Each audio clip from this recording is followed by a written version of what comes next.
Edward Dochod of Grand Rapids, Michigan, and the interviewer is James Smither of the Grand Valley State University Veterans History Project. Now, Mr. Dochod, can you start with some background on yourself, and to begin with, where and when were you born? Grand Rapids, Michigan, January 1st, 1919. Very good.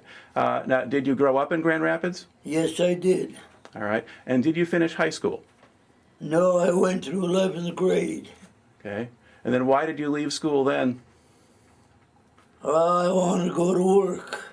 Okay. Now, what did your family do for a living when you were a kid? My dad was in furniture all his life. And I had a couple of brothers that were caretakers of bowling alleys. And I had a sister, she did babysitting. Okay. Now, did your dad keep his job in the Depression? No, he was laid off during the Depression, but he always found some odd job to pick up a few bucks and that. Okay. Now, when you went to work, what kind of job did you get? Oh, I got in a factory first time at Grand Rapids Plating Company. Then I got in with the Hoover vacuum cleaning machine outfit. Then I went to McInerney Spring and Wire, Doler Jarvis, American Seating. Then I started maintenance work at one Catholic school. Then I ended my maintenance work at St. Anne's Home on Leonard Street. I worked there 20 years. I retired from there last November, 25 years ago. All right. So that's your full career. Now, before you went into the Army, what jobs were you in then? The very first jobs? That was the last one I worked at, was at McInerney Spring and Wire. Okay. Then I went into service. All right. Now, do you remember hearing about Pearl Harbor? No, I just what I read in the papers, the bombing of Pearl Harbor and that. All right. Now, after that happened, did you think about enlisting? No, I didn't think of enlisting. Okay. Now, were you married at that time, or? Yes, I was. Okay. And did you have any children yet, or on the way? Yes, I had 3 of them. Okay. So you had things to do at home. Oh, yeah. All right. Now, when did you get your draft notice? Oh, it was sometimes in January of 42. Okay. And then after you got the draft notice, what did you do? I kept working at McInerney's until about 3 weeks. Then I said, that's enough factory work. Come on, I'll take a little vacation before I go into the Army. All right. And then where did you go first for the Army? Fort Custer, Michigan. Okay. Now, was that just processing there, or? That was first entry. Then I went to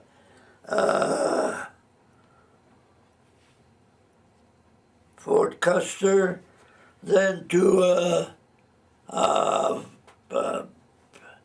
in South Carolina, Fort, I just can't think of the name. Well, Fort Jackson is one place. Jackson, Okay. Fort Jackson. I had my basic training there. Then from there I went to Fort Devens, Massachusetts, and I was assigned to the division in that, Okay. to the 45th Division. Okay, let's back up a little bit to Fort Jackson. How did they get you from Fort Custer to Fort Jackson? They took me down there by bus. They a bus all the way from Michigan to South Carolina? Yeah, So not a train? no. Oh yeah, we went on a train too. Okay. Had you made long train trips before that? No. Had you been very far outside of Michigan before that? Well, I was the furthest away I was from Michigan was at from north when I was in that camp in North Carolina. All right. Okay. So, and then what was basic training like? Basic training was all infantry.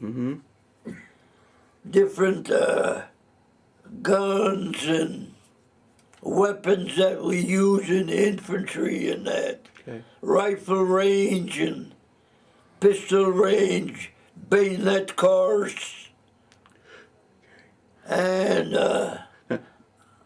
how to give emergency first aid into battle when you're in battle. If you can't get in touch with aid, with the Red Cross, Right, with a medic. medic. Yeah. Yeah. Okay. Now, did they have a lot of emphasis on discipline? Did they what? Did they put a lot of emphasis on discipline? Oh, yeah. Okay. And how easy was it for you to adjust to life in the Army? It took quite a while after I got through with basic training. Those people that were on the training cadre thought they were generals. But after we got through with our basic training, we seen some of those corporals and I went, you can kiss my butt now, I'm done with you guys. They acted like generals. All right. Well, that was their job. All right. Now, when you were at Fort Jackson, do you know where the other men were from, the men you were training with? Oh, I met a lot of men from all over the country, Okay. from many different states. And did you ever get off the base at Fort Jackson? Did you go anyplace else? Well, I went on to town and had a weekend pass. Okay. All right. And then did you notice the racial segregation there? Did I what? Well, you know, that was the South, and the South was segregated in those Yeah. days. Now, did you notice that, or not Well, really see I it? noticed it some, yeah. And did you know it was going to be like that? Well, yes and no. Okay. Because it's a little different from how they did things. Oh, I here. guess so. All right. So how long was basic training? 32 weeks. Okay. That's so over half a year? Now it's cut down to practically so many weeks. Right. Yeah, 2 or 3 months. Yeah. Okay. So you're in Fort Jackson for a long time. And then after that, After our basic training at Fort Jackson, we went to Fort Devens. so your train so some of your training was at Fort Devens then. Yeah. It wasn't just at Fort Jackson. Yeah. Okay. Now when you're up at Fort Devens, now is that near Boston? That Boston, yeah. Okay. So now did you get a little bit more time to go into town and Oh, yeah. We got our weekend passes and that to go to town. And now and then we'd get a furlough to go home for a week and come back. Okay, so you got to see your family before you went Yeah. overseas. All right. Now what division were you part of? I was always with the 45th Division. Okay. Then when I went to the discharge camps, I was assigned with the 103rd Division because that division was going home, being deported back to the United States Right. ahead of the 45th Division. Okay. But They took the high pointman first. right. And you'd been in so early, and you'd been a combat infantryman all that time. Yeah. You had a lot of points. That's right. All right. Now, the 45th Division, was that a National Guard unit? That's an old National Guard unit for Fort Sill, Oklahoma. I thought. My father-in-law was in that Yeah. a little later. Yeah. Okay. So you had a bunch of older guys who were guardsmen or men who had been in the unit already? Oh, yeah, a lot of those older men, they got discharged on account of their age and that. So most of the division was sort of new men who were added to it? Most of the newly men. Yeah. Okay. So there were some guys who were actually from Oklahoma. Oh, yeah, you know, yeah, that's true. And then you had all the extra guys Yeah. from everywhere else. All right. Now, when did you ship out? Ship out, it was July 10th, 1943. Right. Okay. And what kind of ship did they put you on? I was transferred from a civilian ship to a military boat. I can't think of the name of the ship. Okay. But when you crossed the Atlantic, were you on the civilian ship or on the military? No, we're on the military. All right. Okay. And about how many men do you think were on the boat with you? Our whole division. Okay. They couldn't. They were big boats. Okay. So several thousand men, probably. All right. They were transferred, they were turned in from civilian ships into military boats. Right. Okay. So they're converted ocean liners. Yeah. Okay. Yeah, and those could hold thousands of men. Right. All right. Now, did you sail in a convoy? Yeah, in a convoy. Okay. And what was the weather like when you went across? Oh, it got pretty rough before the invasion. We thought you were going to call the invasion off, but we went through it. All right. Now, the invasion then, there's the Sicily landings were in July of 43. Yeah, And then Salerno is in September. yeah. But when you crossed the Atlantic, what was the first stop you made? First stop we made was Sicily. You didn't stop in North Africa first? Yeah, we stopped at first at North Africa for a few days. Then from there we had our combat assignments and went for the invasion of Sicily. Okay. Now, when you went across, were there already Americans ashore when you landed in Sicily? No, So you were making a beach landing? we were making beach, those are all beach landings. All right. Now, can you describe a little bit what that's like? They load you up on... It was hell. We were being bombed and strafed and machine gun fire. They had all big barbed wire entanglements, and they had to put them Bangalore torpedoes to blow them barbed wire entanglements out of the way so we could get on land. Okay. Now, how much training did you have for a beach invasion? Had you ever practiced one before? Have we what? Had you practiced a beach invasion in No. your training? Oh. Okay. Did they put you in the small landing craft to go up to the Oh beach? yeah, they put in one of them landing invasion boats that Yeah. hit the shore, and when you hit the shore, they open a flap door, and Yeah. there you went. All right. And then how did you get into the landing boat? You're in a bigger transport ship. How do you get into the landing craft? We went down on cargo nets, climbed down. They had a big rope cargo net on the side of the ship, and we went down like monkeys into the invasion boats. Okay.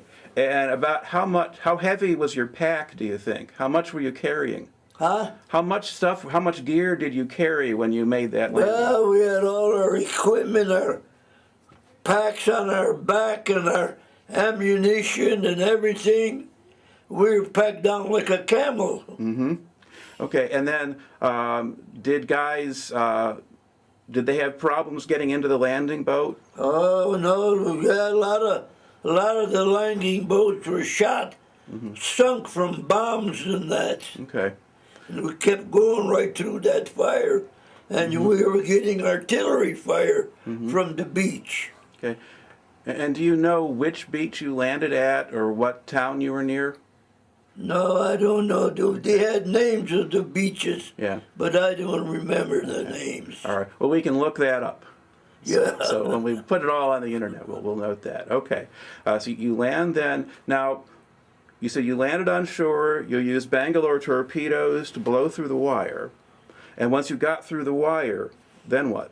Then we moved forward to go after one town after another town. Okay. Well, right near the beach, once you got through the wire, were there a lot of Germans, or did they go away? Oh, I guess so. The shore was full of Germans, protecting their shoreline. Right. You got machine gun fire, artillery fire, mortar fire, bomb fire, Okay. strafing of enemy planes. All right. So how did you get rid of them? Well, our outfits did their best of shooting them out of the sky, and us infantrymen did the best of killing them all, I mean. Okay. So then you break through the beach defenses then, and were the Germans counterattacking in those first days? Oh, they tried to counterattack, but we always knocked off the counterattacks. Okay. Now, Then we went forward and took our objective in that. right. Now, when they counterattacked you, did they have tanks or did they just... Oh, yeah. Okay. Now, They had everything but the kitchen sink. all right. Now, your infantry unit, what could you do about a German tank? Well, we did the best we could. Now, did you get air support or naval Oh, guns? yeah, we had naval support and air support. But then the enemy was shooting at them too in that, you know. All right. Now, were you fighting pretty constantly then in Sicily, or did you get any breaks? No, we just kept on moving, one objective after the other. No much stopping either, or no relief. You just kept going. No stopping of helping your wounded buddy. Move, move. All right. Now, what kind of casualties was your company taking? From machine gun fire and air strafing from the Air Force and that. And bombing and mortar shells. Okay. Everything but the kitchen sink. All right. I'm surprised we didn't get the sink thrown at us. Right. Now, out of your original platoon or your company, how many of the men were still with you at the end of that campaign? Oh, not very many. We got a lot of replacements. Okay. Now, were you just a rifleman the whole time? Yep. All right. And did you become a squad leader or anything like that? Towards the end, I was in a squad, but I was like second in command of each squad. I mean. Right. Okay. So you still had some sergeants and things like that. Oh yeah. We're still there with you. All right. Now, as you're moving across Sicily, what do you remember about what the country looked like? What sort of land was it? Oh, it was mostly blown up country, but some of the little cities we passed through were really nice. And the villagers was glad to see that they were liberated from the Germans, and they waved. They had American flags, you know, hidden in that. They come out on the street and brought us flowers, and girls come and hugged us and that. We're so glad to see us. All right. Now, you get to the... Now, did you go all the way up to kind of the tip of Sicily? After each objective, we got sort of a few days of rest. Then we trained for more going on forward, what our objective would be. Now, were a lot of the Germans in caves or the sides Oh, of hills or yeah. mountains? Yeah. Yeah, their dugouts and everything hidden and all well camouflaged, or in buildings and that, and we're a perfect target for them. Now, does an infantry company carry any kind of heavier weapons? I mean, did you have bazookas or flamethrowers? Oh, we had heavy field artillery behind us. Okay.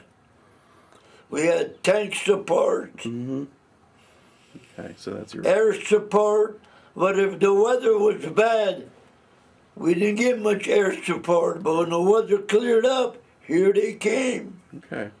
And we saw big bombers in the air going forward, said, "Guy, go give them hell," and that.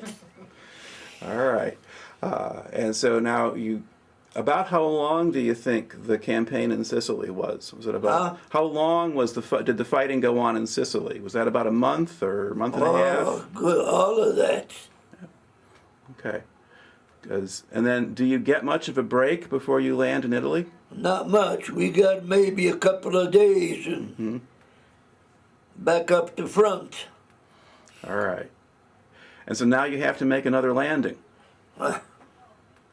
We get through with one off, then we practice for more amphibious landings. Dry runs, we call them. Okay. So now you're getting training after you've already done it once. Yeah. Okay. All right. And then where did you land in Italy? We landed in near Naples. Okay. Now the area where you landed, was there a lot of opposition there? Not too much. Okay, yeah. Salerno was bad, but Yeah. Naples was not as bad. No. Anzio beachhead was the worst. Yeah, oh, yeah. And that's later. Okay. So you land near Naples, and so this time you're not being shot at a lot. Were there still some Germans around? Oh, still some Germans around. Okay. And then after you landed, then what did you do? We kept on moving forward, for so many days. Then we would get a couple days off, and back again, go forward. Okay. Now eventually those movements kind of stall, don't they? You get stuck someplace? Oh yeah, we got held back quite a few times. Okay. Now was that at Cassino in that area? Cassino was really a bad place. We couldn't get to that monastery on the mountain there.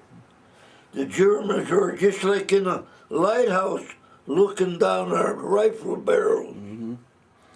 Okay. Now, did your division fight at Cassino or in a different place in the line? After we got, they were sent to the Pacific. After we were sent home. Right. But that's much later. Yeah. Right. What we're doing here is we're following your division through its campaigns. So you get up. Yeah. Now once you're getting into the end of 1943, and the Germans are holding the Cassino line. Yeah. They're going to hold that all winter. Oh, yeah. And we don't really move. Okay. And so were you fighting along that line for a while? Oh, yeah. And physically, can you describe the conditions there? Oh, it was hell on earth. We were wondering if we were going to get out of there alive.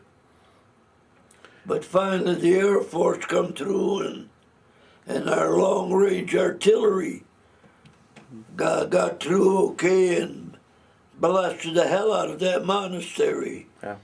But that will come later. After the Anzio invasion. Now, what was the weather like at the end of 43? Miserable. Rain. We dug our foxholes with just like laying a swimming pool, I mean. Okay. And did you have to cross rivers in that area when you tried to attack? Huh? Did you cross the rivers like the Volturno? Oh, yeah, we had to go in boats across the Volturno River and that, oh yeah. Okay. And what kind of boat would you use? Oh, we used them, they had a name for them boats and that.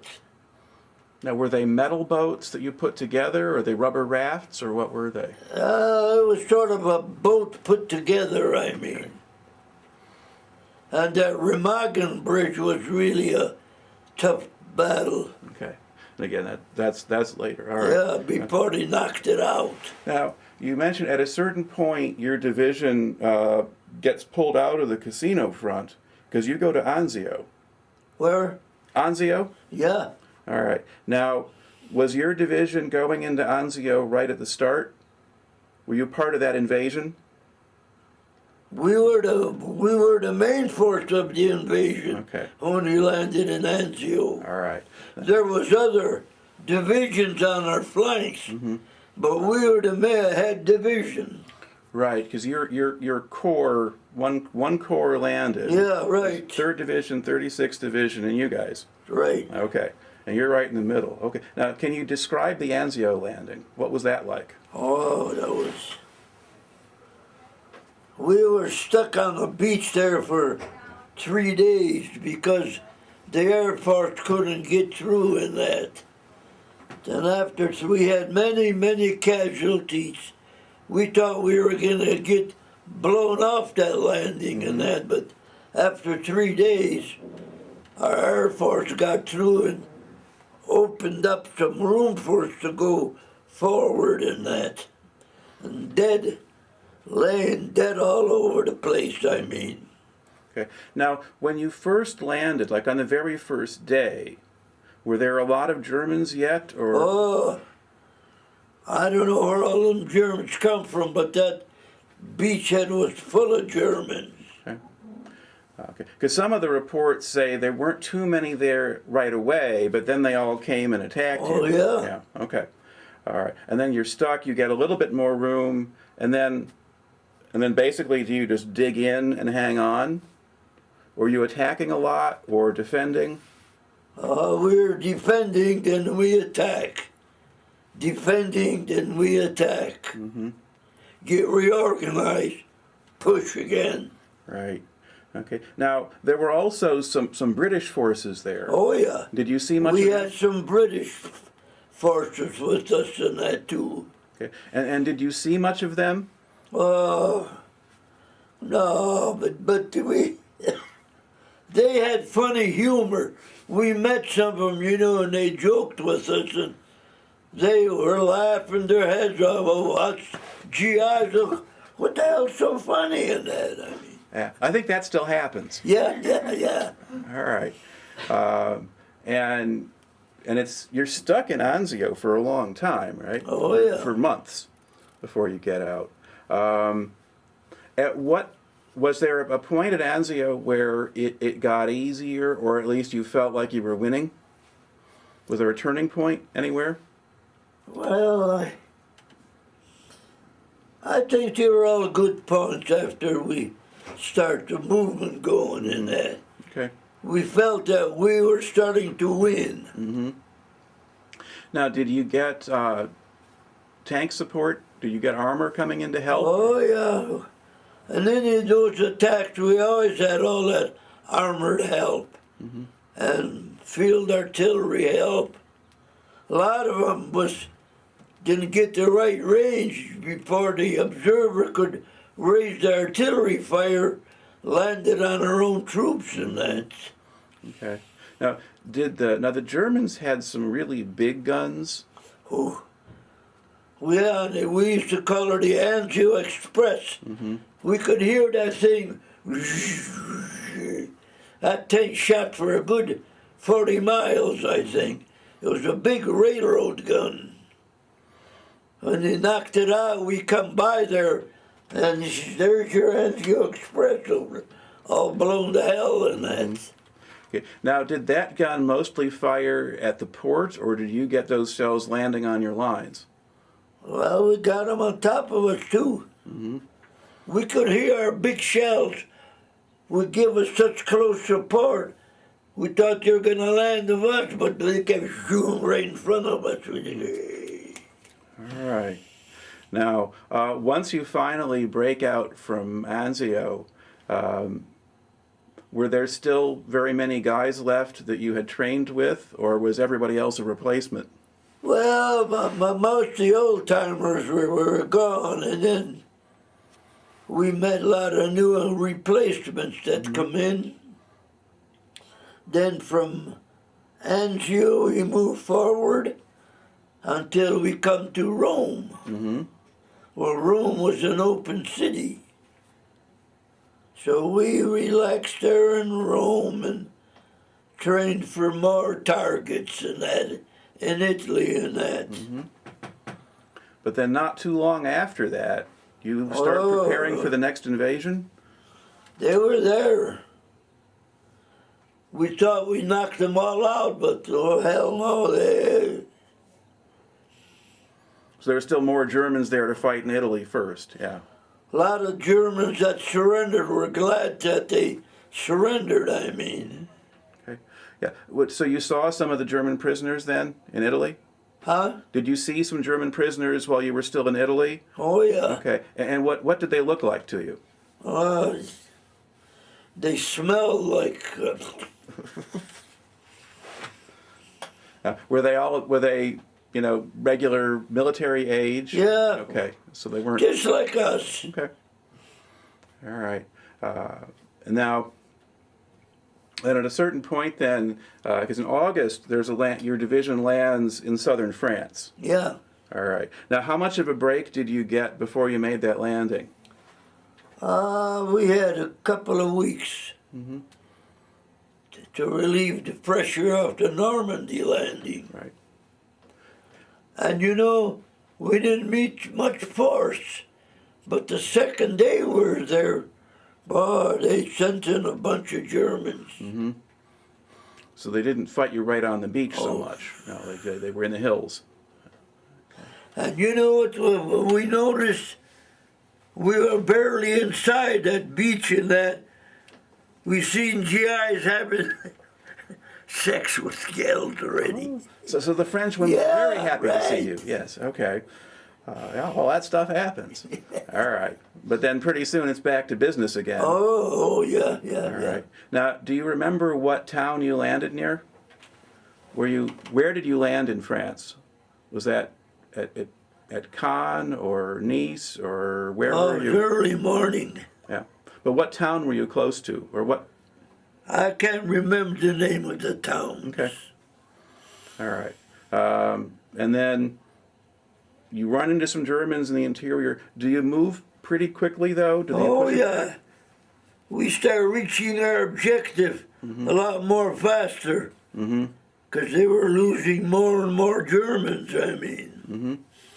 Yeah. Now, did they have as many tanks or aircraft as they had before? They had just as much stuff as we had. But a lot of it were being slowly knocked out. Okay.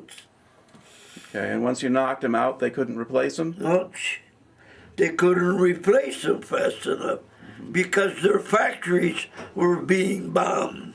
Yeah. And their rail lines, too. Yeah, that's right. Yeah. All right.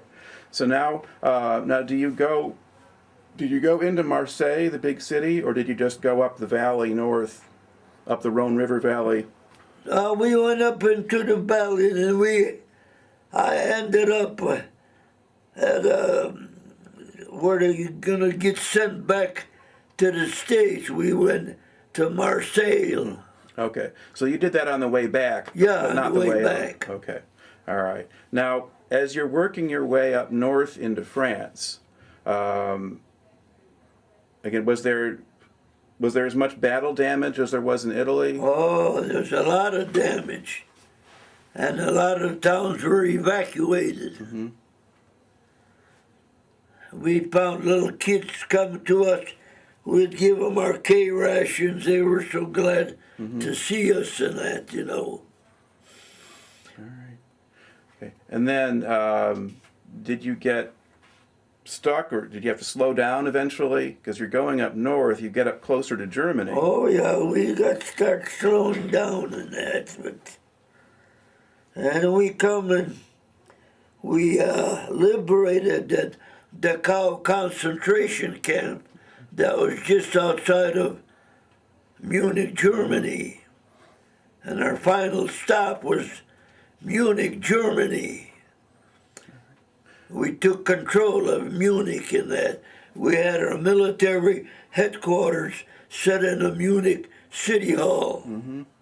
Okay. Now to go back before that, go back into France again, you kind of get up into northeastern France, and that's kind of where you would be in the fall of 1944. Yeah. All right. Now, were you still trying to clear out those last parts of France then? I mean, before the Battle of the Bulge, you're still in France? I was still part of France. All right. And is the German resistance getting tougher at that point? Oh, it started weakening. Okay. We were feeling, boy, maybe the end is coming.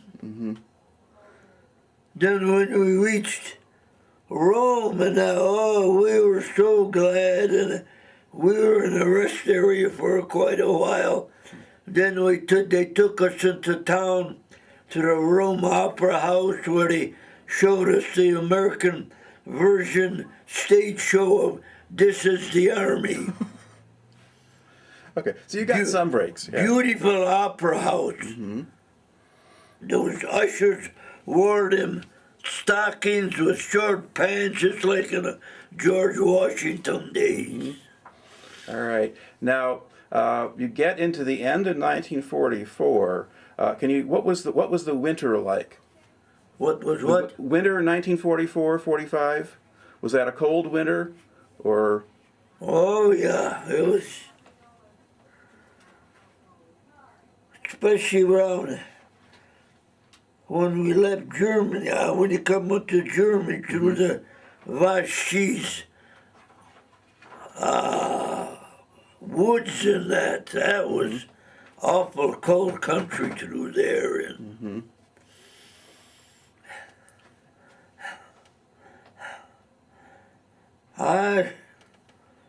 it was hell all the way, I can say. Because that's getting close to where you have to go through part of the Siegfried Line, the German fortifications along their border.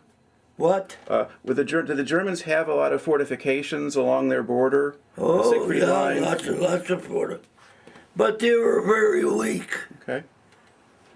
You had to, I forgot those German name of the lines and that. But all their lines became weaker and weaker as we kept advancing in that. Okay. Now, did you cross the Rhine River at Remagen or someplace else?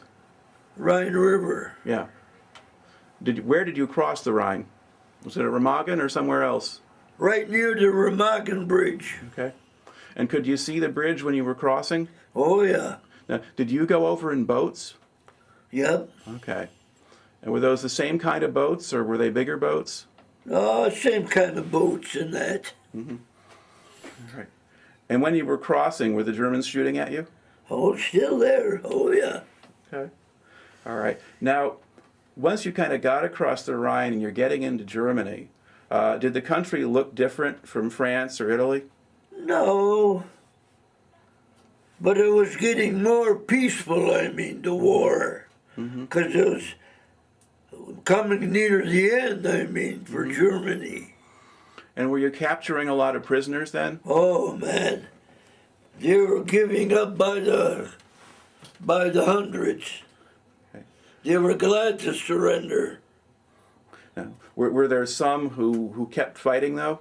Oh, yeah. And could you tell the difference between the SS and the regular guys, or? No.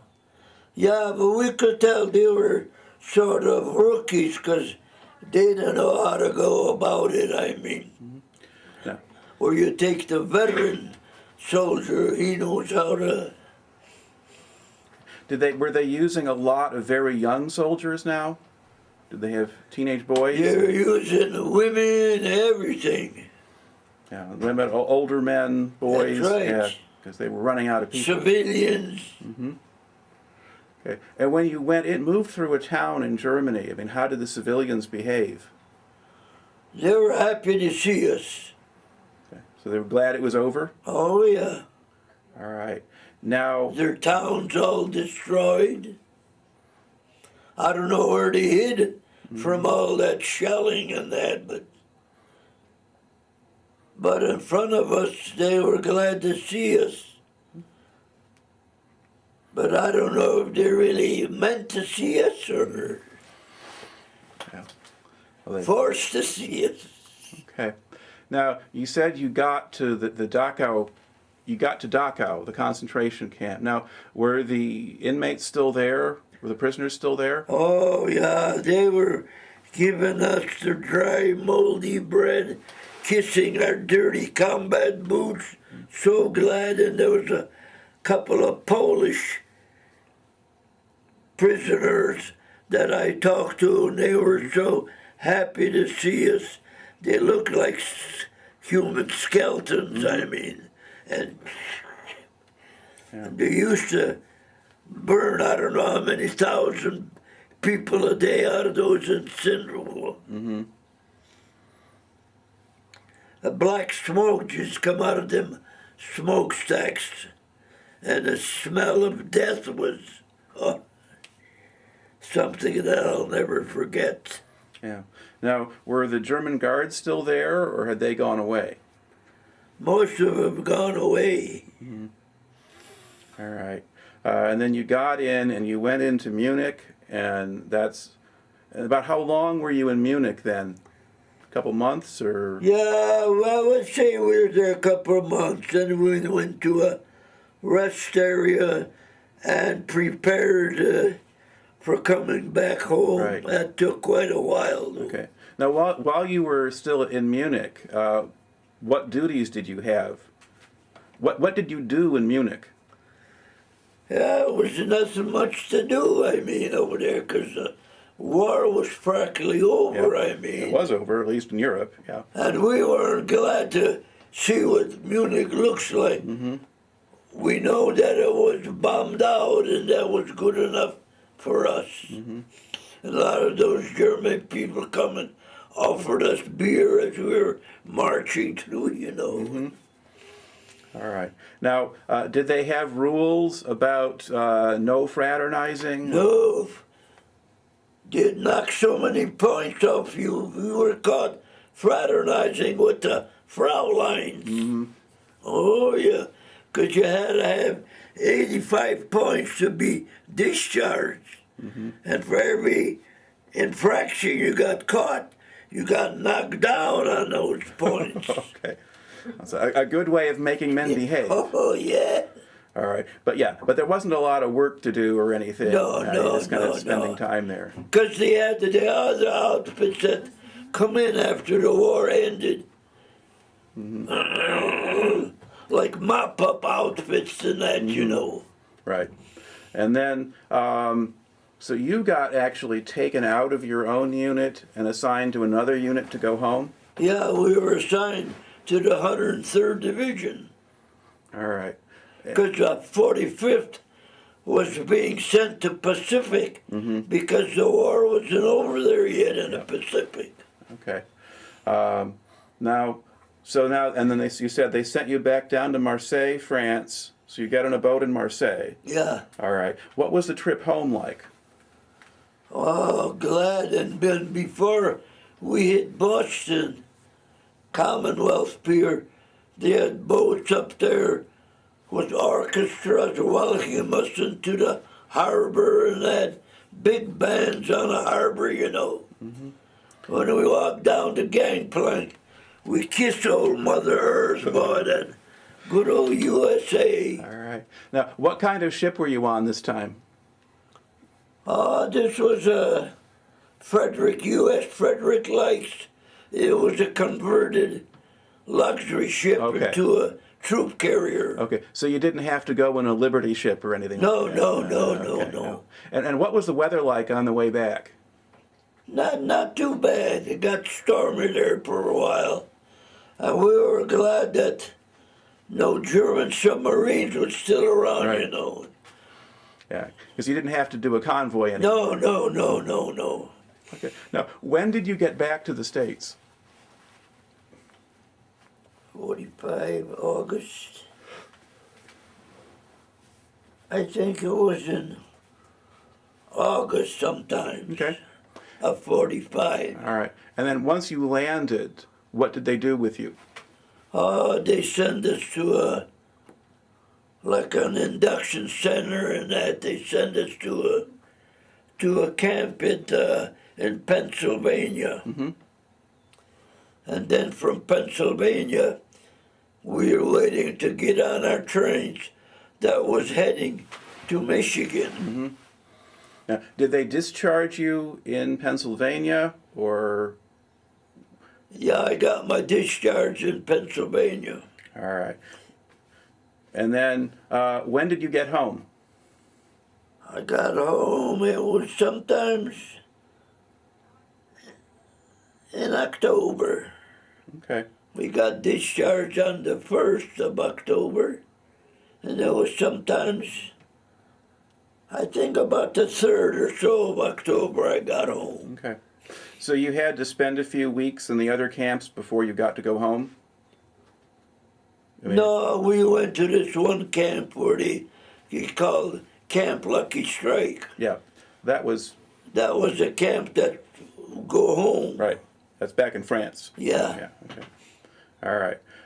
And then, what kind of reception did you get when you got home? Did your family know you were coming? Oh man, we got such welcomes like big war heroes and that, all the hugs and kisses from people we didn't even know, you know, the American flags waving and Okay.